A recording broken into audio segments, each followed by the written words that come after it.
Here at the Alan Turing Institute, our mission is to make great leaps in data science and artificial intelligence research in order to change the world for the better. This podcast explores the research, ideas and technologies behind the data revolution with the people responsible for shaping our future. Welcome to the Turing Podcast.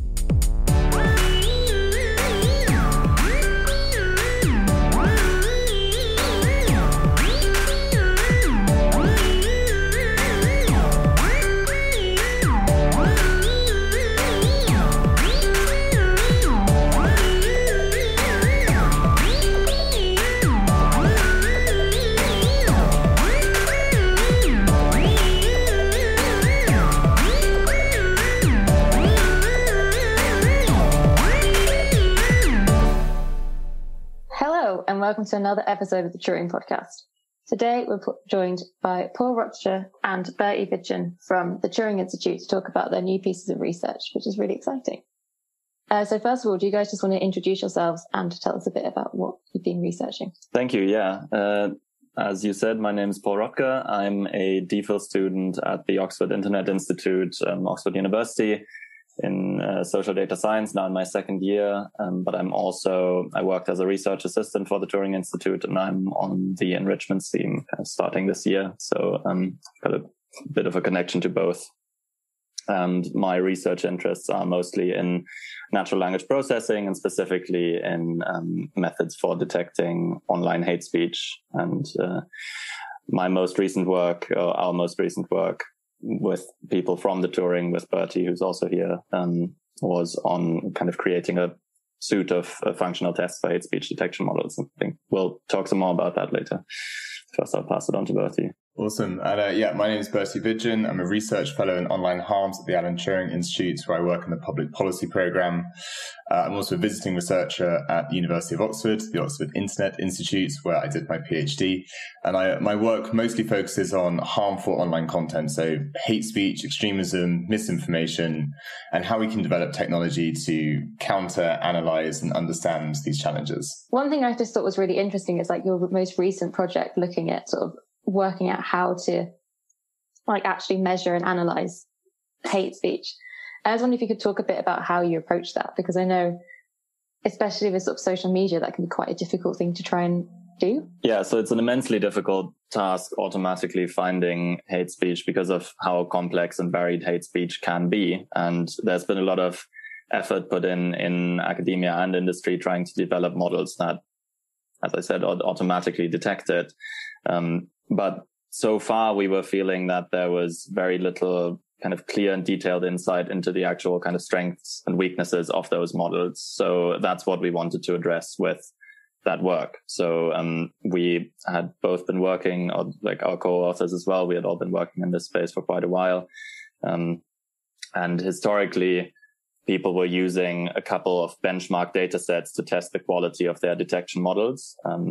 But they weren't really allowing people to understand in detail where the models had their limitations. So we tried, as a kind of complement to that, as a diagnostic tool, we put together this suite of functional tests, which we called HateCheck, to then give people in both academia and industry that are looking to develop better models an idea for what kind of content their models are struggling with, what kind of content they may be better able to handle. But it all comes down to the fact that hate speech is such a complex and varied phenomenon that we just need to be very careful in kind of differentiating between different types if we want to understand how AI models can be used to detect it. And that's actually what I was going to ask is what is, for our listeners, what is that you are considering to be hate speech? We consider hate speech to be abuse against a protected group or against members of a protected group making reference to their membership in that group. So protected groups would be based on gender, race, religion, those kind of characteristics. So women, Muslims, Jewish people, also immigrants. This is kind of based on international legal consensus around this. There's different regulations in different countries, but that's kind of the core of it. That's shared across countries. The important distinction is between hate speech and kind of regular interpersonal abuse where you can be very offensive, you can be very abusive, but it's not necessarily hate speech in this sense. So that's also a distinction that we try to make clear in this test suite, that a model shouldn't just think that something like "I hate you" is automatically hate speech, but if it is "I hate" referencing this particular group of a protected group, then that becomes hate speech. Yeah, and there's actually some really interesting debates in this at the moment. So there's a really open question about whether hate can be abuse against socially dominant groups. So where you have, say, men, white people, straight people, cisgendered people, it's a really open debate as to whether abuse against those groups should also be considered hate speech, because they don't have the same social and historical legacies of wider discrimination, prejudice, vulnerability in society, but they still are really clearly well-defined groups which are very important to the identity of those people. There are also debates around sort of less fixed affiliations, such as military status, health status, homelessness.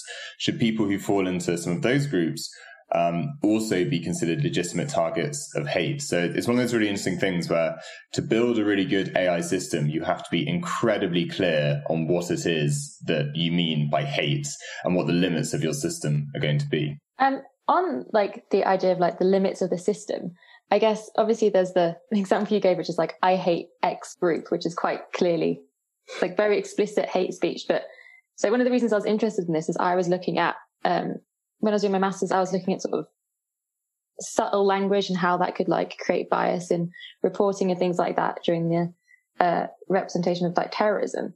And a lot of that kind of comes down to more dog whistle style language. So someone's a lone wolf or they're a terrorist, depending on their race. And are you looking at explicit, just explicit language, or are you also looking at sort of more subtle things, or is that not really possible with the technology? In this particular piece of work, we were mostly focused on the more clear-cut cases of hate or non-hate, where there is a clear consensus across platforms and kind of users for whether something is or isn't hateful. The kind of content you described is obviously very relevant when it comes to the kind of broader sphere of abuse. And there's certainly implicit hate as well that is less obvious, maybe in using clear slurs or being "I hate group X."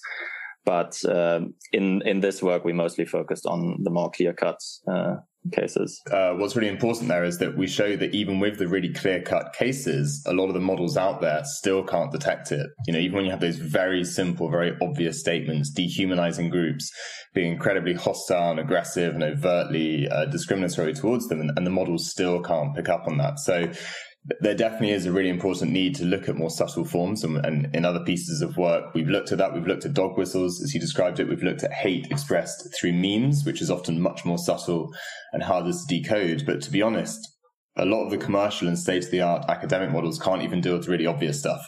So they've got a long way to go until they can start to look at those more subtle varieties as well. And I guess that part of that might come back to the idea that often algorithms have an inherent bias within them. So if they're being made by people who might have some unconscious biases, then they could not pick up on certain things as a result of that.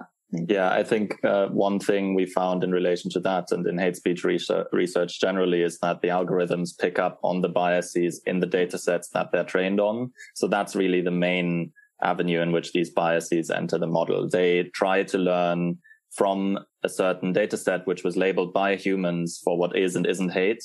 They essentially try to learn that decision rule.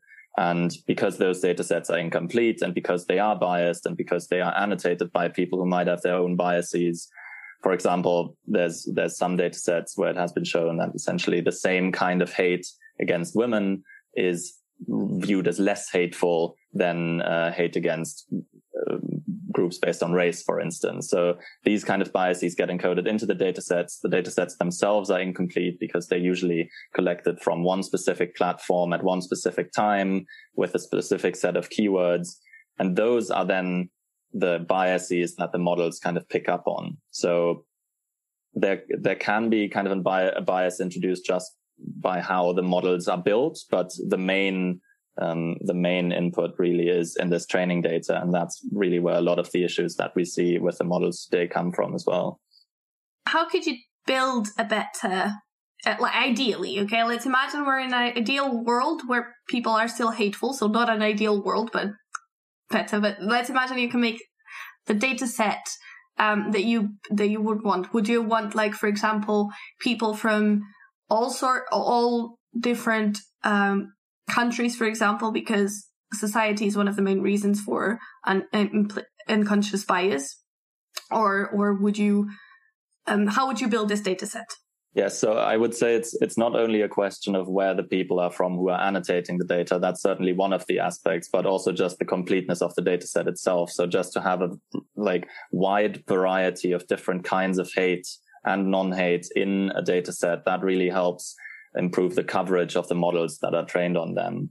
Then, once that is established, we can talk more also about the people who are making the distinctions between what isn't hate in those training data sets. And there it's very important to recruit annotators from a very diverse pool. And in all our research, we've kind of tried to make that happen, but there will always be a certain element of bias in individual decisions. So another way to address that is to have more annotators look at each piece of content so that you get a more diverse range of assessments.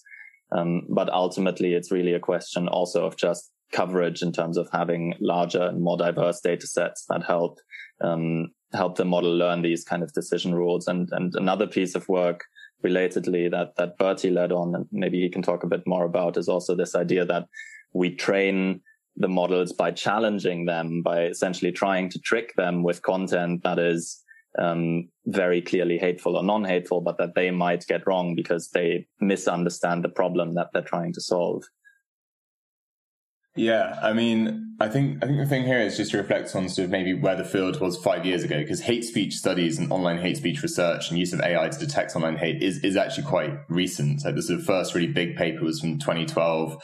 You're talking about a field that's less than 10 years old. Interest has really picked up over the last 2 or 3 years, but that's when the field really started to develop. So you go back even a couple of years ago, and the way that people trained and evaluated models was just by, taking a sample of data from Twitter, often using keywords or some way to try and increase the amount of hate, which sounds a bit odd, but the problem is that there's actually not that much hate online, right? As a percentage of all online content, you're probably talking 1% of 1%. So if that's your data set, that's not actually going to be that useful for training a machine learning model. But people take this data, they get it annotated on a crowdsourcing platform by people who are completely untrained and have no idea really of what hate is necessarily. And then that's it. That's your data set. And there's just so many biases and limitations and problems. And I think the big shift in the last couple of years has been to think much more strategically about what data are we getting in? How do we design the data set? How do we get it labeled? How do we deal with the edge cases? Because most online hate, or the challenge of online hate, is in the gray area, is in the ambiguous content that we all have very different views on. And the piece of work that Paul mentioned is generating data sets dynamically. So as he said, you have a model, you have people trying to trick the model, and by doing that, they can really quickly identify the limitations and weaknesses of the model. So let's say it was trained on data which really only contained hate speech against Black people. That's a useful starting point, but you'll find that when you enter hate speech against women, against Muslims, against Jewish people, it's going to fail. That's great. You can exploit the model weaknesses really quickly. You can retrain it, and it can very quickly learn to get better at tackling those forms of hate. And if we keep doing that over and over again, well, very quickly, you've got actually quite a good model that's quite hard to trick. And then hopefully it can actually be used in the real world to detect and tackle online hate. That's really interesting. So I guess, that's one of the biggest issues. And talking about how the field has changed so much, I think I was obviously talking about me looking at hate speech, and that was sort of five years ago now. And even then it was looking at social media was just becoming a thing to start considering. Actually, that wasn't really something I looked at as traditional newspapers, which if you should now look at that, it would be completely outdated and ridiculous to ignore something like Facebook and Twitter. So I guess it must be quite hard to kind of keep constantly up to date with the new sources of hate speech and where they might be, and retraining algorithms to look at new sites. Yeah, maybe I'll just comment on this briefly, but it's a big challenge because if you train a model, say, on data from Twitter, it's unclear that that model will then be any good when I apply it to Reddit or Facebook or Snapchat. I mean, especially when you've then got completely different media. You know, if it was trained on text, you can't apply it to images. It's just not going to work.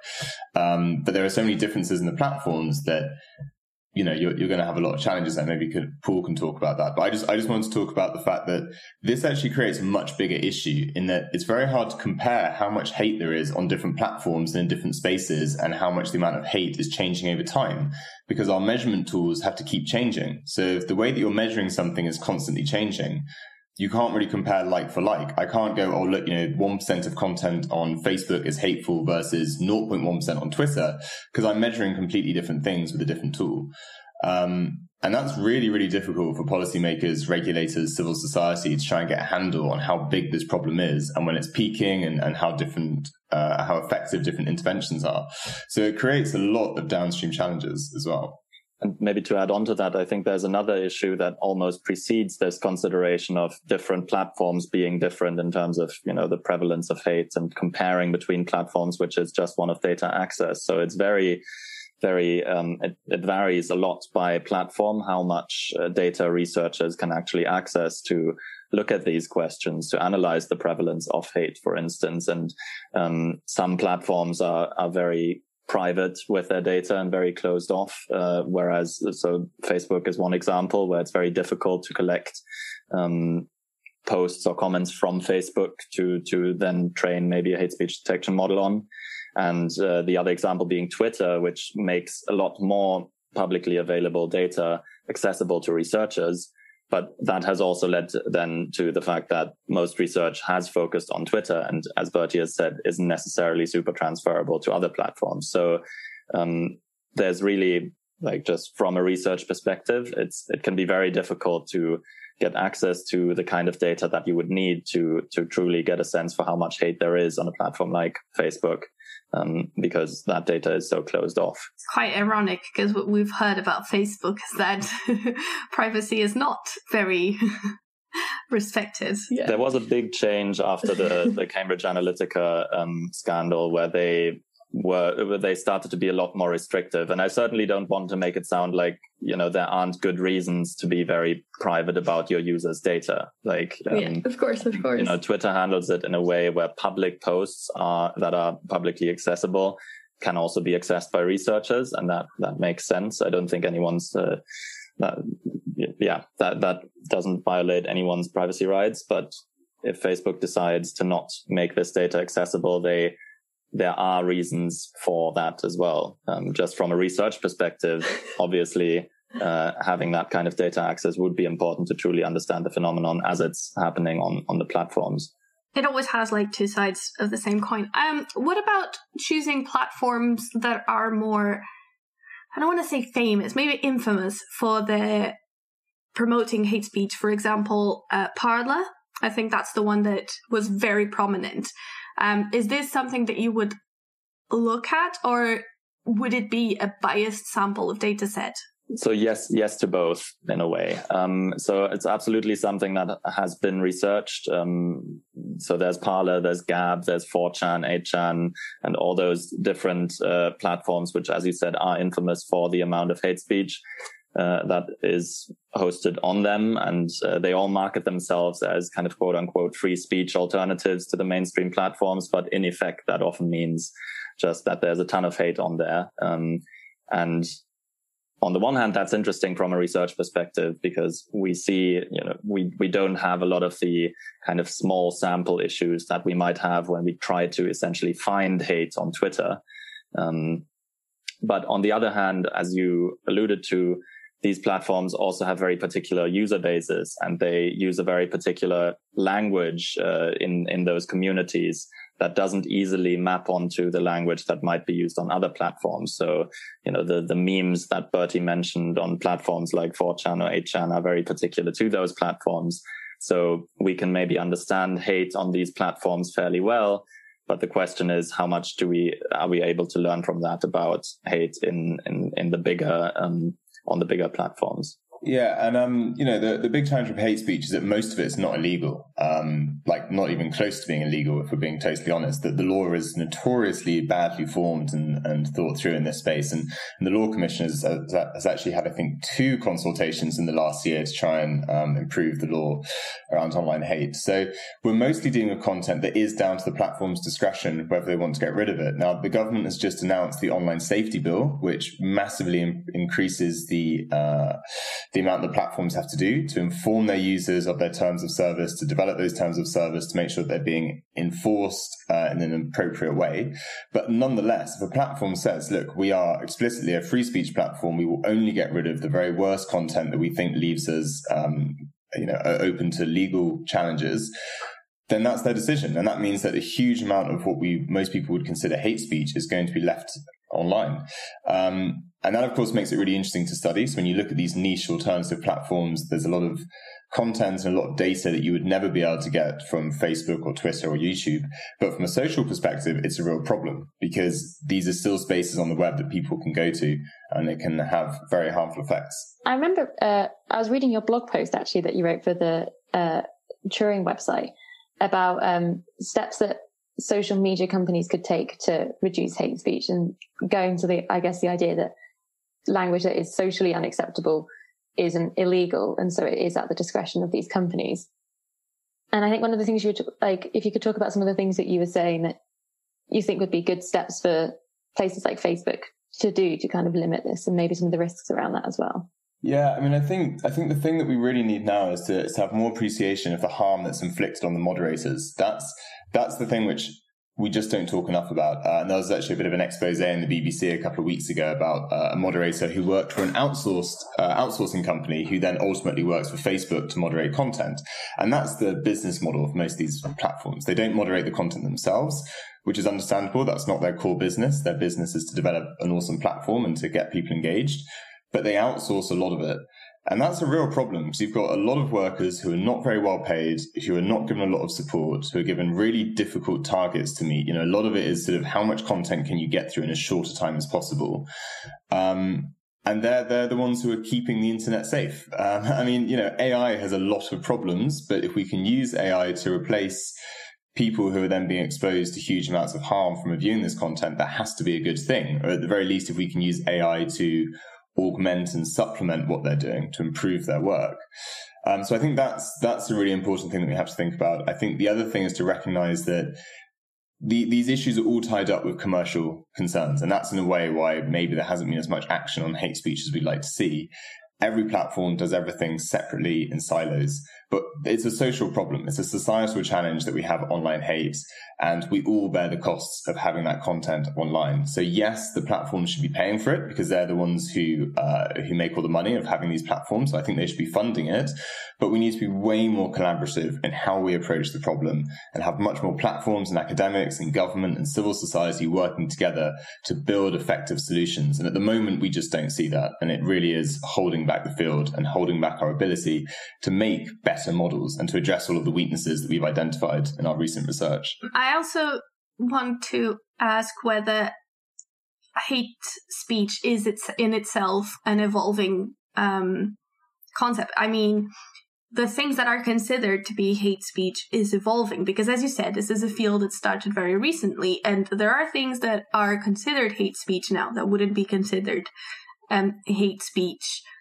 10 years ago, 12 years ago. So this means that also it probably in a few years from now, things that we right now don't consider to be hate speech are probably going to be. So I guess the algorithms also have to have some adaptation to the evolution of the data set. Absolutely, yeah. So it's really at multiple levels that we would expect this change to happen. So as Bertie has said, right now we're in a situation where there's the legal reality that's defined by the governments. There's the kind of practical reality on the platforms that each platform sets in stone with its community guidelines, and that differs between platforms quite a lot. And then there's also the kind of academic definition that we use in our research, which we try and align as much as possible with those other definitions. But we would, of course, expect all of those to change as society changes, and we have seen changes in this. The logical consequence of that is that we will need to constantly retrain the models. So that is a necessity, not only because the things change that we would consider hate, but also hate changes. So hateful language changes quite a lot. And with the COVID pandemic, for instance, we saw a marked increase in hate against East Asian minorities or East Asian populations. So for models to recognize that kind of hate, they needed to be retrained with the kind of hate that then suddenly started appearing. So this really is a constant process and not a problem that can ever permanently be solved. It will require kind of adaptation over time. Yeah, and actually, just a shout out to that, we identified that there wasn't any model really which was tuned to detect East Asian prejudice and xenophobia because it just hadn't been seen as a big issue before COVID. So we did actually go and create a model, and that's available online if anyone wants to read about it or use it. I also wanted to do a little shout out for another piece of work we have ongoing at the moment, which is looking at hate speech expressed involving emojis. And there's a student at Oxford, Hannah Kirk, who's leading on this really exciting project to try and understand how emojis are used to express hate and how this exposes all sorts of limitations in the AI, because most AI systems have not been developed to take into account emojis, or at least not in a meaningful way. So it's a very easy way to trick the models. And there are some very simple things you can do. You can swap out, say, the verb. So instead of, I want to stab a particular group, you use the stab emoji. Instead of the group in question, you use emoji to replace that. There's lots of other ways that emojis can be used in much more semantically complex ways to change the meaning of something. Because if you have, say, a sick face at the end of a particular statement, it might give it a very different resonance to, say, a heart or something more positive. So, and this is something which, to our knowledge, no one's really looked at before. There's one paper that came out earlier this year, which sort of, said, look, this is something the field needs to think about. And that's a huge part of how people communicate online that just is not being addressed in the AI and in the research. So there's still a lot of very sort of big challenges that we can address and new things which are constantly coming up. Maybe on this subject of kind of gaps in research that, as Bertie said, there are many of. One other one is that just in terms of the coverage of languages that these models kind of are trained on to detect hate in. Most research, the vast majority of research has focused on English language content, which reflects kind of academic realities. A lot of this work is kind of happening in English language, and there needs to be an understanding of the content. People can kind of understand English language content no matter where they're doing research, or at least in most places that they're doing research. But the consequence of that is that we know much less about hate in other languages, and that the models that we have for detecting hate in other languages are much less developed than the models we tend to have in English. Wasn't that actually there's been quite a few examples where that has caused serious issues for social media companies, specifically in removing hate content? Like, was it, I think most recently with the Rohingya genocide, where a lot of hate speech wasn't removed, that was sort of accelerating what was happening because it wasn't in English, so there wasn't like the tools to kind of necessarily detect it as quickly and remove that content. And I know it's happened to other places as well. Yeah, and this is really a question of scale, is that, so we've done a lot of research on the impact of terrorist attacks on online hate. And what you see is that most of the time you've got this kind of, unfortunately, this fluctuating but fairly low level background noise, as we've called it before, of hate. And that's a problem, and that's definitely something we need to think about. But what then happens is you have a trigger event, like a terrorist attack, an election result, some other news event, the other crises we've seen around the globe. And it just goes absolutely huge. It just peaks massively. You have acceleration rates of it doubling every 4 hours, every 6 hours. Those 24, 48 hours after a trigger event occurs, it's just the amount of hate is truly crazy. And this is a real problem because the platforms aren't set up to deal with this. They're not ready. They can't deal with the sudden influx. So especially if you're relying on human moderators, which don't scale at all well, to deal with more hate, you just need an equivalent amount more of number of moderators. You've got a real problem. So this is one of the big challenges that we see. And The challenge of a lot of those other crises around the world is that they aren't in languages where we have well-established hate speech detection tools for. And so I think about a year ago, the amount of hate which Facebook was taking down each quarter massively increased. It went from like 2 or 3 million bits of hate speech each quarter up to, I think, 22, 25 million bits. And everyone thought, oh my God, this must mean that Facebook's become overrun by hateful people. Which may well be the case, because actually we're not totally sure. But something that we do know happened around that time is that they expanded their language models to now start working in a far wider range of languages. So actually probably what happened is that they took down a similar amount of hate in English, but now they have now they have models for all sorts of languages that they just weren't looking at before. That again tells you like how far we have to go, that even, one of the most well-funded research groups in the world still are not covering all of the languages that they need to. Given that the hate speech is exponentially growing after a trigger event, could that be used to build a model either to predict that a trigger event has happened because the hate speech is going up, or on the other hand, by knowing that a trigger event happened, preempting that there will be an increase?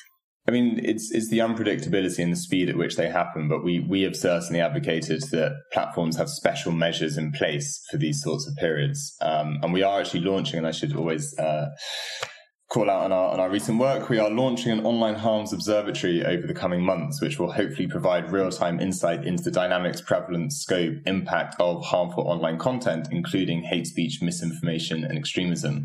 So we are hoping to build a tool which leverages lots of the research we've done into AI detection to give that insight and to help all of our stakeholders, so particularly policymakers, regulators, politicians, to have the evidence that they need to hopefully in very short timescales, even hours or minutes, be able to make the really crucial decisions for online platforms. Something that's was an area of interest to me, so I'm going to ask about it. In terms of like those sort of trigger events, like specifically terrorist events that spark an increase of hate, is that, thinking purely from, I guess, like an English Western perspective or American perspective, is that like across the board of terrorist attacks, or is there definitely, if we're talking about there being an existing low level of hate, is there, for example, if there's a existing level of Islamophobic hate on Facebook, for example, and then an Islamist attack happens and then there's a big increase, whereas is there less of that when it's a far-right extremist attack? That's actually a really good point. That we looked at attacks during 2017, and we were looking at Islamist attacks leading to an increase in Islamophobia. So the impacts, well, how does that affect other forms of hate? We didn't look at that. We're not sure. I think actually I've seen research which shows that whether it's Islamist or far right, you see an increase because you kind of kickstart that discussion. And so I think that was the Finsbury Park mosque attack. And that kickstarts the discussion, or when it is an Islamist attack, that also kickstarts the discussion. And unfortunately, a lot of the people who are very vocal in that discussion are the people who are very hateful, but they are a minority. Even when we looked at far right communities, lots of people in those far right groups aren't triggered into being particularly hateful. And I think it really is this problem of a very small number of people causing a huge amount of problems. I was also going to say that not necessarily having a far right attack is going to create hate towards the far right, but necessarily to instigate the far right that usually are more vocal, not usually, but sometimes, to be actually more hateful towards the people that actually suffered the attack. Exactly. Yeah. And these are all the kind of horrible injustices that you see online, where I think problems are compounded by the easy access that people have to a platform which lets them speak their mind very, very quickly and reach a huge audience and not really have any time to pause or any restrictions on what they're doing. Because I guess what happens when you have free speech online is that because people are anonymous, they find that for the first time, free speech sometimes is freedom of consequence from what they say. Because if they say it in person, right, there is free speech. You can say whatever you want, but you're not free of consequences from what you say. While if you're anonymous online, then suddenly you're like, I don't face any consequences. I can be as hateful as I want in this platform that allows me to be as hateful as I want. Yeah, and we do see that platforms like Telegram, where this anonymity is kind of emphasized, they are also a breeding ground for these hateful communities. So we, especially during the COVID pandemic, the kind of growth of hateful Telegram groups, a big part of that was definitely because signing up to a Telegram channel doesn't really require the same amount of detail or personal information that maybe something like a Facebook account would require. And then also Telegram doesn't really moderate in the way that Facebook does by now. So there's definitely there's a kind of demand for unmoderated platforms from people who want to spread hateful messages, and they tend to migrate to those platforms that let them let them get away with it, essentially, by guaranteeing them some form of anonymity and lack of moderation. I remember, am I right in saying that you guys also look at traditional media as well as social media in terms of tracking this stuff? And if that is correct, it's interesting to know, are they similar patterns with different extremes? So, do they have similar kind of reactions to events that obviously social media being not edited in the same way, having a much bigger response and more hate speech, or is there quite a big difference in the two? That's a really difficult question. And I think our research is much more focused on the online space. So whilst we have some insight into this, I think we're slightly less well placed to comment on it. I mean, there's a really interesting paper by a guy from UAE, I think, called Alex Brown, who did a paper called "What's So Special About Online Hate?" And he sort of outlines that there are some really clearly distinctive things about online hate. So it's instantaneous, it's anonymous, as you touched on, and there's a few other features as well. And these do seem to separate it. Now, there's also some quite big activist campaigns around Stop Funding Hate, which are trying to put pressure on the traditional media, because their argument is, yes, we all talk about social media now, and that is a big problem because it's individuals, but we should also think about the role of bigger media in promulgating some of the ideas and social frames which then ultimately lead to hate and more serious acts. But again, the academic literature is not actually that strong in this area because this is still quite a recent area of research. So we don't have that really strong causal evidence to say, look, newspapers promulgating even implicitly hateful views, say about migrants or Muslims or other groups, then leads to real world acts of violence and discrimination. There's anecdotal evidence. There certainly are indications that it makes a difference and it makes sense. But, we can't sit here as academics and say we've got that body of evidence to really firmly back that up. That makes sense. I think when I was looking at traditional newspaper, it was much more subtle than I guess online hate would be, in that I think a really classic example is describing a terrorist person and someone who commits a terrorist attack and their motivations, and if it was someone white, it would be, oh, they might have mental health issues, or they're a lone wolf, or they had domestic violence things. And if it was someone who was Muslim, then it would instantly be the only discussion would be about their religion. So it's a completely different frame in how you're looking at what could cause it, even though there's probably a lot more overlap than that. Yeah, that's actually a really great point. And I'm sure I saw a paper about why there aren't far-right terrorists in the media. Yeah, and it was just you don't see that as a discussion point. If you look at the official statistics, it's in many countries as much of a problem, especially in recent years. I think a third of recommendations to prevent maybe were for far-right people in the last couple of years, so don't quote me on that figure. But you don't see it in the media. It's not described in that way. It's, as you said, people with mental health problems who happen to believe these far-right ideologies. So there's a complete asymmetry in how we talk about those two things. Yeah, usually it's a father of four with a problem, blah, blah, blah. And then... instead of it being the terrible things he did. It's the society has pushed this poor father into being like this, and look at that. Other people different from us that are just evil. Or in the worst cases, you see sort of implied justification, kind of well, he lives in an area where there's lots of immigrants coming in and they're taking his job. And, yeah. You're how's that okay? But, it is part of the discourse. I can't remember what the phenomenon is called now, but it's when someone does something horrific, you want to be I could never do something that horrific, right? So you always try and distance yourself. So if you're white and male and from a certain area, and the other person is white and male from the same area, then your response is going to be oh, but they did this and I've never done that, so I couldn't do it. Whereas if there's a really obvious difference, they're have a different religion, or they have a different race, or they're from a different area, like place to you, then you can kind of be like, oh, I'm different to that person because I'm just not that thing.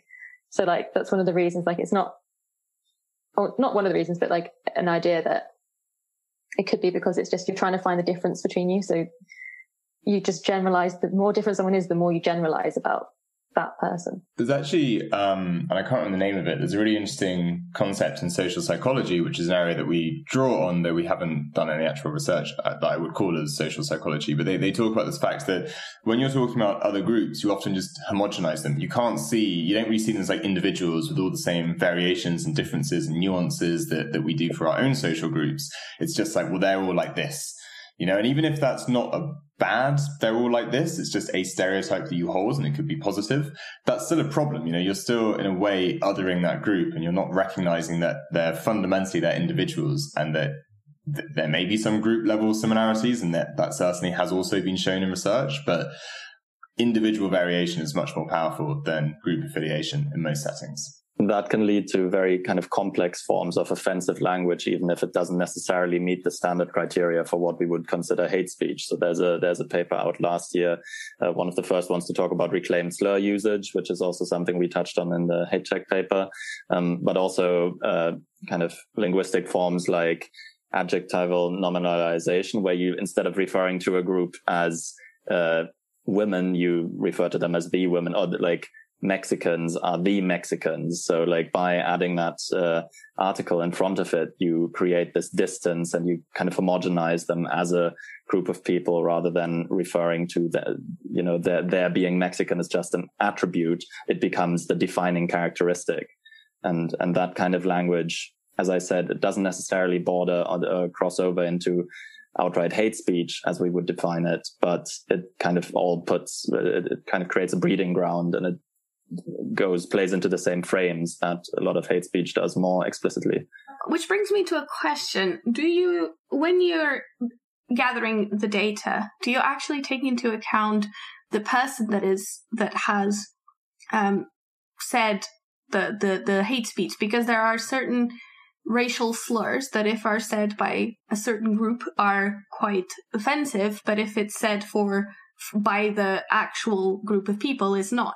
Yeah, so that's a really difficult challenge generally, with reclaimed slurs, like the N-word being one example. That is just very difficult for an AI system to kind of distinguish between, and we found that in our research. We would argue that still there's some kind of contextual signals that will frame whether like the dialect of the post will usually kind of say quite a lot about the identity of the speaker. But as long as we don't have full knowledge of the identity and the audience, there's certainly contextual factors that we cannot account for. That being said, not every mention of a homophobic slur is okay just because it's used by a gay person, for instance. So there are kind of limits to this. It's a complex issue. And a related one as well is just intention. So you have this challenge of, well, what if someone says a hateful word or a hateful statement, but they meant it as a joke, or they didn't realize it was quite as bad as it truly is? And you see that a lot with slurs, where people will say, I'm just using this as a joke. It's not meant to cause anyone any harm. I don't see how it is harmful. And they just wouldn't see that as hate. And that creates a bit of a challenge, because it's actually quite straightforward. When you've got people who just are prejudiced and they say they're prejudiced and then they say hateful things, it's like, well, that's quite an easy problem. The real challenge is when people don't see themselves as prejudiced and they don't want to be prejudiced, but they also think, but they're also happy to say things if it's offensive because they think that's okay. And, and again, there are very open questions about that. And I don't think academics should be the ones to decide where we draw the line between offense and hate speech. But in practice, when we do research, we often have to. So it's very difficult. There's really no easy answers in this space. And we're always trying to reflect critically on the decisions that we're taking and whether they're the right ones. And is there like a consideration of kind of, it's better to be overly interpreting of it being hate speech, or like it's better to take something that's like maybe meant as a joke, but just thinking like, growing up in school, like people would often say gay as like, as a funny thing, and not necessarily contextualize it in that way, but it would still maybe be offensive to some. It would still be offensive to someone for it to be used as like an insult. And to kind of assume that it's hate and to remove it than it is to kind of assume that it's a joke and potentially leave up something that could cause harm. Yeah, there's a strong argument for this kind of humorous use of hateful language in particular, that it still does the harm. The intent doesn't actually matter that much when it comes down to how people are impacted by it.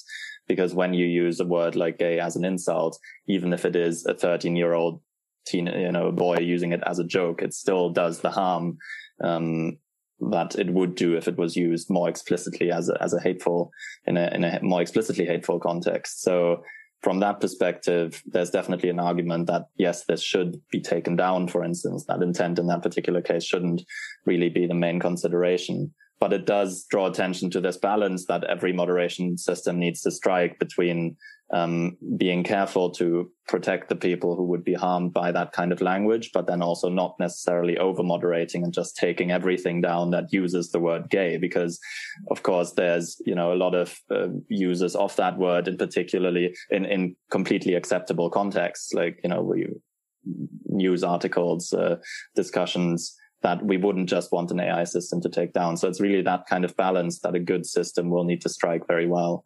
And I guess it's also, we enter again on because I guess you guys are basically in the gray area, full of other gray areas about what is hate speech. Or, for example, something that we see a lot is the discussion of free speech and hateful speech being used by comedians, which is not necessarily for the hate speech itself to be hateful, but to make fun of the hate speech itself. So I guess you guys have gray areas within the gray areas within the gray areas of deciding. Yeah, I mean, the challenge is always where do you want to draw the line, and how confident are you in doing that? And there's lots of stuff where it's almost like, look, no one knows the answer to this problem. And the question again is the comedian truly trying to undermine the use of that slur or hate speech, or do they get some kind of relish from being able to say these hateful things? And in my experience, I definitely don't want to generalize, it's mostly like white men in their mid-30s who are speaking to an audience of white men in their mid-30s who are having a good joke about this. So you've got to again think about the context and who the speaker is and who they're speaking to. And there are definitely cases where it is totally fine. It's even a good thing, and this is actually a really important thing from the recent work we've done. You want to leave counter speech up. You don't just want to have these very crude, ineffective algorithms that take down everything which could possibly be hateful in any form. You want to be much more surgical and be able to say, look, this is the hate, and this is very similar to the hate, but it's not. It's counter speech. It's really important, legitimate discussions about identity and social issues. And we actively want to promote that content and not take it down. But again, we don't see the models capable of being able to do that. Because sometimes humans can't even distinguish that, let alone expecting the machines to do it. Yeah, and that's actually a big problem. If humans can't do something, it's incredibly difficult to train a machine to do it. I guess, is this a wider issue of almost maybe relying on AI in this space? Potentially too much in terms of especially like companies thinking like, oh, if we have an algorithm, then that's cheaper than hiring human moderators. Is that algorithms are good at having defined yes/no answers, but in terms of being like artificial intelligence, like what article was talking about the idea of artificial intelligence, saying that it's not actually intelligent in how we define human intelligence. It can't read nuance and context and tone and like identify what type of like who someone might be and what they might mean by it. All this kind of like emotional intelligence clues that we get, like AI doesn't have emotional intelligence. You can train it to say, yes, that's bad, or no, that's good. And an over reliance of AI in this space, would that mean that, is there limitations to what AI currently can do, basically, I guess? Absolutely, yeah. I would say it's not only a limitation for AI in this particular application, but for kind of natural language processing models more generally, because there's just a discrepancy between the kind of information that such a model will consider in this case, individual pieces of text, and it can learn a lot from these pieces of text. Like AI has gotten very, very good at understanding maybe just a piece of a comment on a social media platform taken out of context. But a human moderator will be able to, we are able to read that piece of text in the context of maybe who has written it, who are they writing it for, the time of when it was written, the tone with which is, so a lot of signals that are kind of unknown to the AI that we still consider to make our judgments. So this kind of discrepancy, it's really an issue in AI for hate speech detection, but it's also an issue more generally, because you hear a lot about these language models and all their ability to quote unquote understand language. But what they really do is just get very, very good at it, recognizing patterns in these kind of individual pieces of text. When maybe for a lot of applications, what we actually should be thinking about is more like the social identity and the social context of these statements. I was going to add as well that you were asking earlier, maybe what could we do if we had a huge amount of money to address this problem? What would we go out and do? And a lot of our research has shown that the problem is the data. Most of our research has shown that if we can have better data, we can make a lot of progress in tackling this problem. But there will come a point when we reach the upper limit of what natural language processing models are capable of doing. And there are some forms of hate that I think we just will struggle to train models to address until more fundamental research takes place. And that's obviously happening all the time. Language models are always getting better. But we will, there will be certain limits that we will reach. I think we're a long way off from reaching them. I think we can still do a lot more just by having better data, better fine-tuning and training processes. But it's always worth bearing in mind that this probably will never be totally solved by AI. What I was going to say is that this is a very subjective topic, and AI is not even at a point where it can make objective decisions, let alone completely subjective ones. So I think we still have a little bit to wait, which is good that AI doesn't have emotional intelligence. Can you imagine? That would be scary. Yeah. I mean, also, and again, we always argue that you want a human in the loop. No matter how good your AI is and how confident you are that it's working well, you always need a human to be reviewing stuff. You always need to let the users who are subjected to these AI decisions have an ability to challenge them, to question them and go, my content was taken down. You said it was hateful. I think you're totally wrong. Can you explain to me how this decision was made and why? And of course, the problem with AI right now is that it's not explainable. So no, they can't explain that decision to you.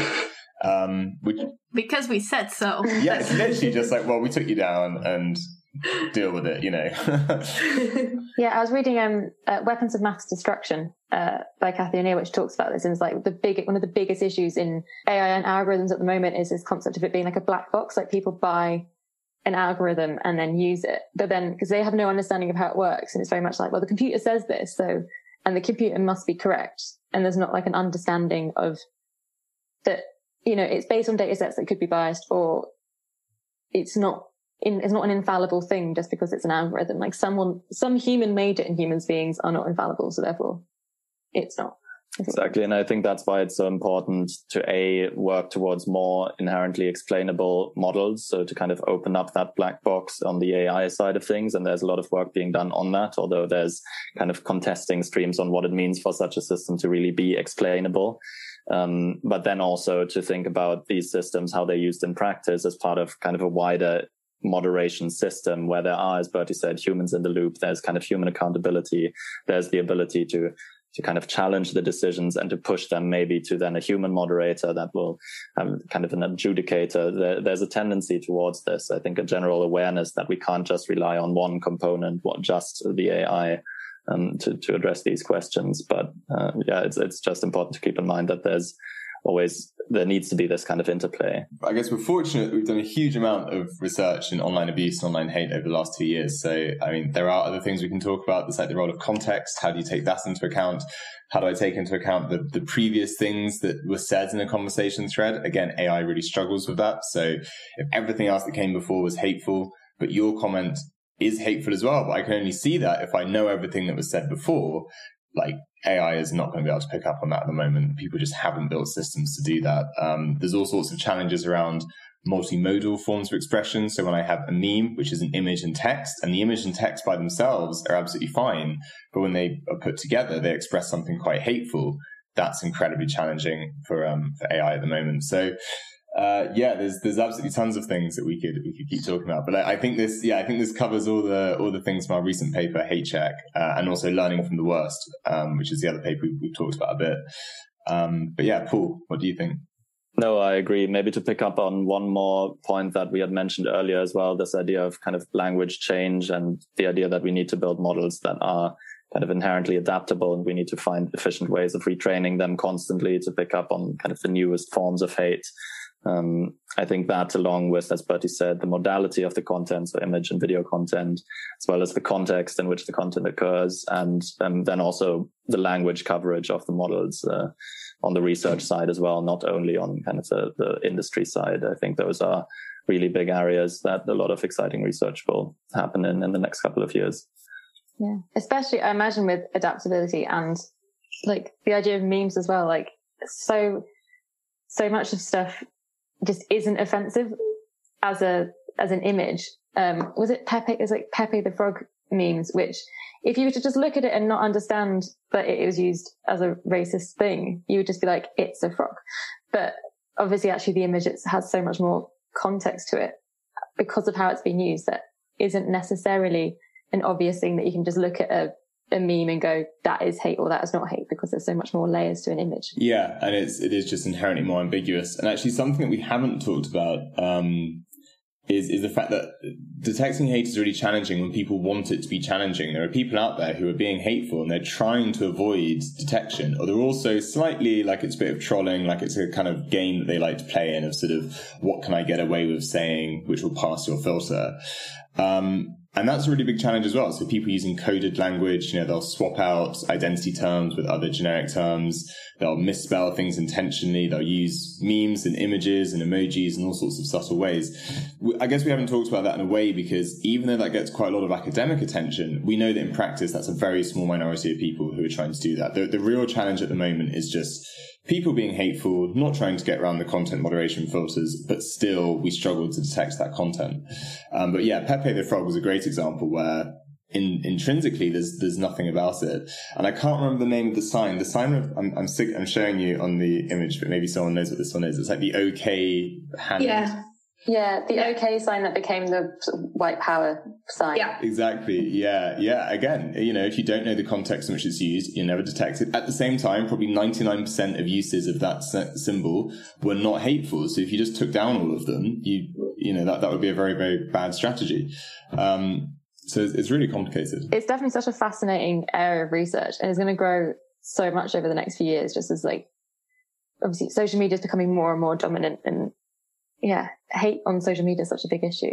But thank you so much for coming to talk to us about your latest research. And just as like a sort of a final thing, you could let listeners know where else they could find you on Twitter, if you've got any social media handles, and look up any more of your research in depth. Yeah, thank you, Bea and Rachel, for having us. It was great to talk to you about our research. The two papers we most talked about, as Bertie said, were HateCheck and Learning from the Worst. If you want to find those, you can also find them on our Twitters. My Twitter is Paul_Röttger, ROTTGER. I'm on Twitter. My name is Bertie Vidgen. I think I'm probably the only Bertie Vidgen on there, so don't worry about spelling. Best place to go as well as Google Scholar if you actually do want to look at some of our research. It's mostly just things on hate speech and abuse. But yeah, thank you very much for having us. This has been really interesting. If you have an interesting topic you'd like featured on the show, a guest recommendation or a burning question, email podcast@turing.ac.uk. The Turing Podcast is hosted by Ed Cowstry, B. Costa Gomez and Joe Dungate, and produced by Dan Whitfield for the Alan Turing Institute. Music for the podcast was provided by Jam and Sun. You can check out his latest releases at jamandsun.bandcamp.com.